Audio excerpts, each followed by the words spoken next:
Olivier Benkemoun, quelques précisions? Non, mais peut-être l'un des faits du jour, c'est que Israël a utilisé son dôme de fer pour défendre la Jordanie et la ville qui était tout près qui s'appelle Aqaba. Alors Aqaba, il y a une base qui a servi aux Américains pour stationner ces avions, mais on peut quand même se poser légitimement la question de savoir si les Iraniens ne visaient pas l'aéroport d'Elat Ramon, qui est en Israël, qui a servi aussi à accueillir des avions américains. On est à la limite. Hein. Les Iraniens, avec ça, jouent sur une ligne de très rouge, en réalité. Jusque-là, vous avez vu que depuis 8 nuits, il n'y a pas de frappe contre Israël. Ils n'ont pas besoin en se disant, si on frappe Israël, il y aura une riposte. On n'a pas besoin d'assumer en plus cette riposte qui sera dure, israélienne. Israël n'est pas entré dans le conflit pour le moment. Mais voilà, là on joue avec le feu. On n'est pas loin, on est à la frontière. Hein. C'est à une dizaine de kilomètres simplement de la frontière israélienne. Vincent Arbaratier est avec nous ce soir sur Europe 1, sur CNews. Bonsoir Vincent Arbaratier, je rappelle que vous êtes historien militaire. C'est la guerre qui est repartie de plus belle, mais vraiment de plus belle. En fait, elle n'a jamais cessé la guerre. Là, il y a eu une succession de négociations à l'intérieur d'opérations, et ces négociations n'ayant pas porté, eh bien, le président Trump continue la guerre pour forcer les Iraniens à revenir à la table des négociations. Oui, donc en fait, la guerre n'a jamais cessé. Elle va reprendre de plus belle, de manière à faire en sorte que les Iraniens soient suffisamment affaiblis pour revenir aux conditions américaines à la table des négociations. Et on évoquait Israël. Israël, pour le moment, n'est pas concerné. Nous étions avec Lise Benkemoun ce midi dans le cadre de Mini News. Pour le moment, Israël n'intervient pas et suit ça avec une grande attention. Non, ce n'est pas l'intérêt de l'Iran de faire intervenir Israël, comme ça a été dit par Olivier. En réalité, ce que cherchent à faire les Iraniens, c'est dresser les populations arabes contre leurs dirigeants. Et c'est notamment, ça pourrait être le cas en Jordanie. Alors effectivement, il y a eu la frappe sur Aqaba, mais il y a eu aussi une frappe sur Amman, sur une base américaine, parce que les Iraniens, qui se veulent être les champions à la fois de la cause palestinienne, de la cause musulmane face à l'Occident, disent à toutes les populations arabes, qu'elles soient à Bahreïn, où il y a d'ailleurs des chiites, qu'elles soient à Oman, qu'elles soient en Irak, qu'elles soient en Jordanie, c'est dressez-vous contre vos impies de chefs, de rois ou de cheikhs, qui, eux, font venir les Américains et installent des bases américaines, des bases occidentales. Et là, en tant que Français, il ne faut pas être naïf. Base française égale base américaine, dans l'esprit des Iraniens. C'est la guerre de l'Orient contre l'Occident. Et pour en revenir à la carte qui a été montrée, c'est ce qui est très intéressant, j'ai vérifié ça tout à l'heure, on retrouve la carte des objectifs frappés par les Américains, qui est la carte des zones occupées par les Britanniques en 1941, lors de l'opération Countenance, qui visait à donner aux Soviétiques, qui étaient en guerre depuis un mois, donc c'était en juillet 41, du pétrole, du carburant, que le gouvernement iranien, officiellement neutre, mais en réalité pro-nazi, ne voulait pas donner ni aux Soviétiques ni aux Américains. Donc les Britanniques, en fait, ont fait, et ce que les Américains vont faire, ce que les Britanniques ont fait, c'est isoler l'est de l'Iran, qui est très pétrolier, qui est les zones d'extraction pétrolière, et le sud de l'Iran, où sont Bandar Abbas, tous les ports, il y en a 5 principaux et une centaine de ports secondaires, de Téhéran. Et Téhéran, du coup, va être asphyxié. C'est-à-dire qu'en fait, la population iranienne, quand elle sera pendant un certain temps privée de ses sources d'approvisionnement, parce que là, il ne s'agit plus uniquement du gouvernement des mollahs ou des gardiens de la révolution, mais il s'agit de la population qui sera privée de carburant. Merci pour ce point très précis, Vincent Arbaratier. Stéphane Ablo est avec nous ce soir sur Europe 1 et sur CNews, le député que vous êtes. Quel regard portez-vous sur cette montée en tension entre l'Iran et les États-Unis ? Je trouve que c'est très bien d'avoir l'éclairage d'un historien. Après, on peut échanger sur les propos qui ont été tenus, le conflit entre l'Orient et l'Occident. Moi, j'ai administré donc une commune avec 98 nationalités, notamment des gens d'origine d'Iran qui sont venus habiter chez nous, qui sont maintenant français, qui nous disent on n'est pas d'accord avec le régime, et qui sont bien plus occidentalisés qu'on ne le pense. Et je fais partie des amitiés donc avec la Jordanie. On doit se rendre en tant que commissaire aux affaires étrangères, dont je fais partie en tant que député donc en septembre en Jordanie. Et le but, c'est bien l'amitié entre les peuples. Évidemment que le régime est un régime dictatoriale qui est animée par des personnes qui mentent, puisque il y a eu un mensonge. C'est Jean-Noël Barrot qui l'a bien démontré. Il faut avoir on a toujours dit qu'on ne négociait pas avec le régime des mollahs. Ça a été dit 100 fois, 150 fois sur ces plateaux. Ce sont des diables qui tirent sur leur jeunesse. On l'a vu avec les étudiants. Enfin, c'est quand même. Il y a eu de nouvelles pendaisons d'ailleurs. Sans faire d'ingérence, hier, me semble-t-il. Il y a eu 2 annonces d'exécution aujourd'hui. C'est ça, ou aujourd'hui. En fait, non, mais ce qui est intéressant par ailleurs à analyser, c'est qu'il y a énormément de symboles sur lesquels joue l'Iran depuis 3 jours. Ça a été très bien rappelé, c'est-à-dire qu'ils essayent de jouer les populations contre les chefs, les responsables politiques, quels qu'ils soient d'ailleurs. Ils ont annoncé, donc il y a eu une pendaison hier, il y a eu 2 annonces d'exécution aujourd'hui. Donc là, c'est vraiment pour tenir la population par rapport à ce qu'ils considèrent être une menace intérieure, et puis frapper les usines de désalinisation des pays voisins pour montrer l'impact aussi pour les populations que peut avoir le soutien de leur pays aux frappes des Américains. Et le dernier point qui est un vrai point d'inquiétude côté français, c'est que nous, on a des intérêts, notamment en Jordanie, on a une base, la base H5, où nous avons des avions de chasse. Et donc, je suis à peu près certain que Paris regarde ça de très près en ce moment. J'imagine bien. Allez, retour à l'actualité. Qui connaît Barbara Bush sur le plateau? Maintenant, tout le monde depuis, connaît Barbara depuis les Jeux Olympiques. Bon, très bien. Écoutez, je posais la question. Vous connaissiez après la question, qu'en pensez-vous? Oui, voilà. Bon, c'était pas ma deuxième question. En tous les cas, elle débat du. Bon, elle fait quoi, Olivier Benkemoun? Parce que ma question était ridicule. Elle est DJ, ok. Elle est connue. Elle a même été la directrice artistique de Nuit Blanche, et c'était celle qui était au bout de la scène, la fameuse scène qu'on a beaucoup commentée. Exactement. La reproduction du repas. La scène avec un grand C. La reproduction du repas sacré lors de la cérémonie des JO. Donc tout le monde l'a vue, cette jeune femme qui est aussi l'égérie des mouvements LGBT++. Alors pourquoi je vous en parle ce soir sur CNews et sur Europe 1? Hier, elle se produisait du côté de Grenoble. Et devinez ce qui s'est passé. Son concert a été interrompu par des défenseurs de la cause palestinienne en raison de son soutien à la fameuse loi Yadan, dont on a beaucoup parlé. On va peut-être voir le sujet avant de... rajouter une chose, c'est qu'elle est juive. Elle est juive. Et donc voilà. Florian Doré nous explique tout ça.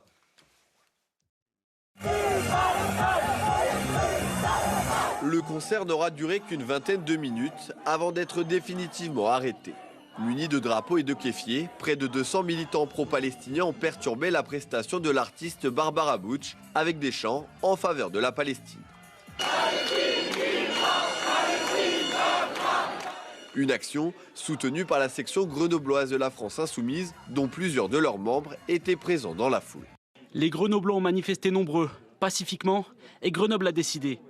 Jamais nous nous tairons face au génocide à Gaza et à ceux qui soutiennent des lois pour faire taire les militants palestiniens. Barbara Bush, DJ de confession juive et engagée à gauche, est ciblée par les militants de LFI en raison de son soutien à la loi Yadan.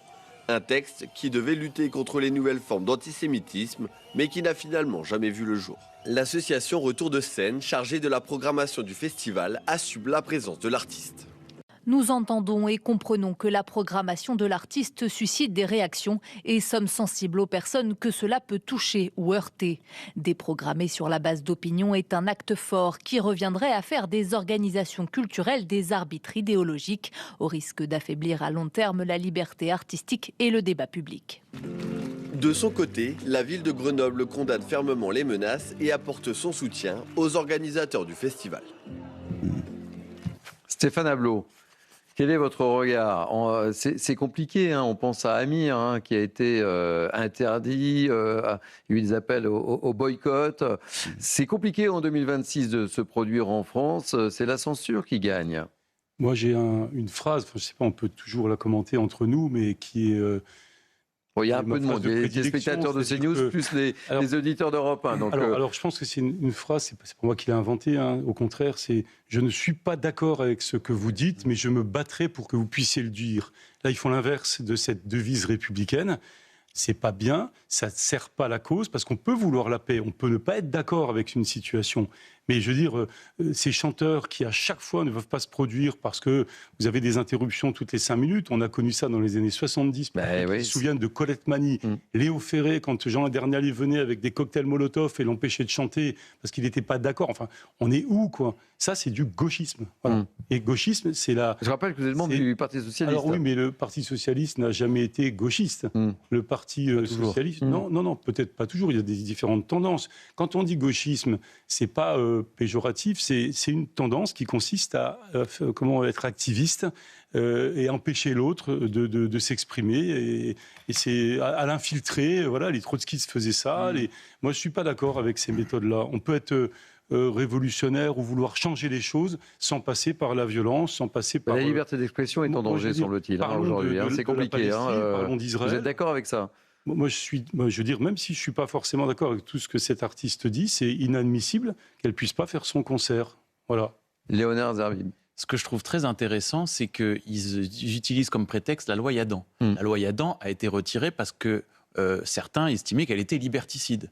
Donc ce sont les mêmes qui empêchent une artiste de se produire, qui lui reprochent d'avoir soutenu un texte liberticide. Donc c'est intéressant parce que ça nous apprend au moins que les vrais liberticides, ce sont eux, puisqu'ils empêchent la création artistique. Et la deuxième remarque, simplement, le communiqué là, que vous avez diffusé est un communiqué, mais tellement édulcoré. C'est un soutien vraiment timide. C'est-à-dire qu'on aimerait quand même entendre les artistes et les politiques être beaucoup plus dans la défense de la liberté d'expression.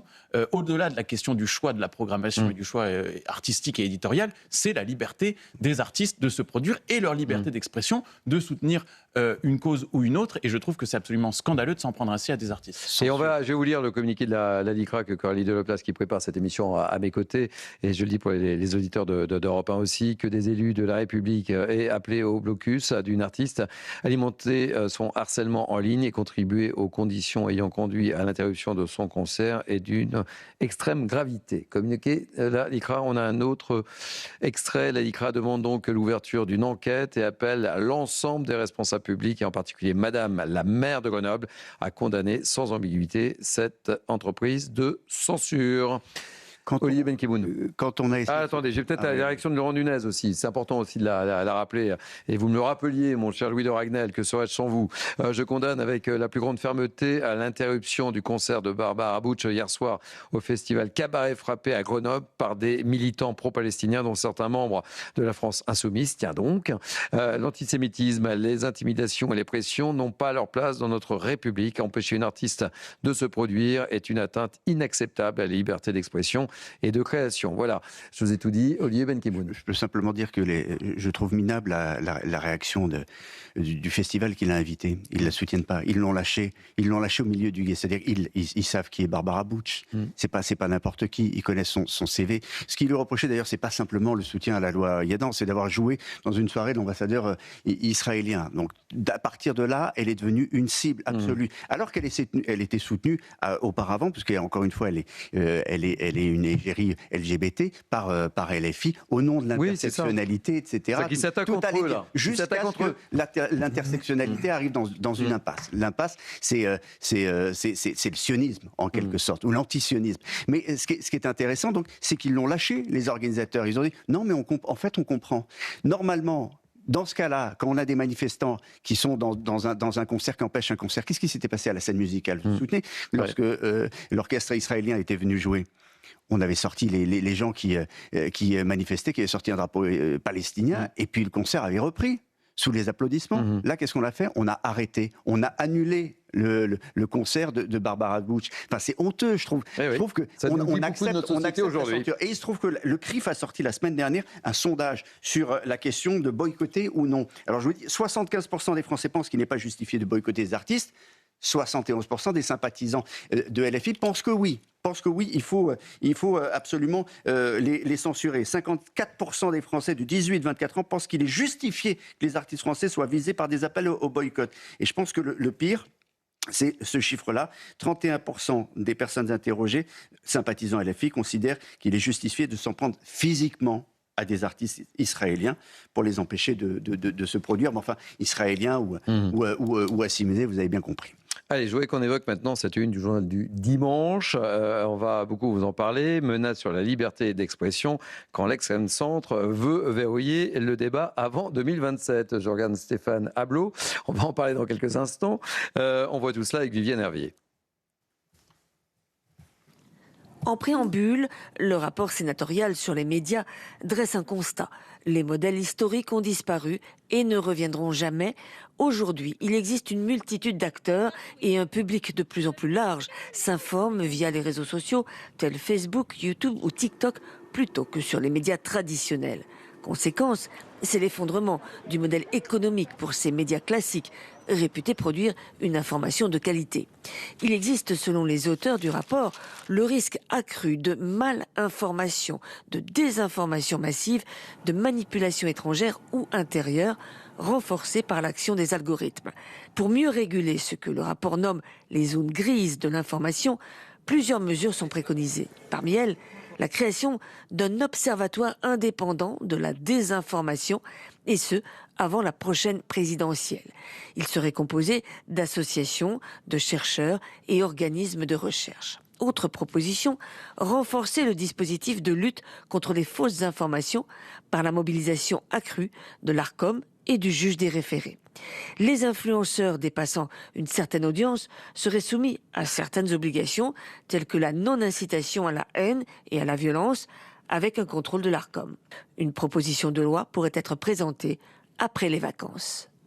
Qu'en pense notre député ce soir, Stéphane Ablot? Quand un député ne maîtrise pas toute la situation, il a des idées, mais il faut aussi vraiment mettre autour de la table les intéressés, être très protecteur en matière de liberté, parce qu'on sait qu'on est dans un monde où il y a beaucoup de réseaux d'information qui se développent. Il peut y avoir des fake news, on le voit aussi quand il y a des ingérences de pays étrangers dans nos démocraties.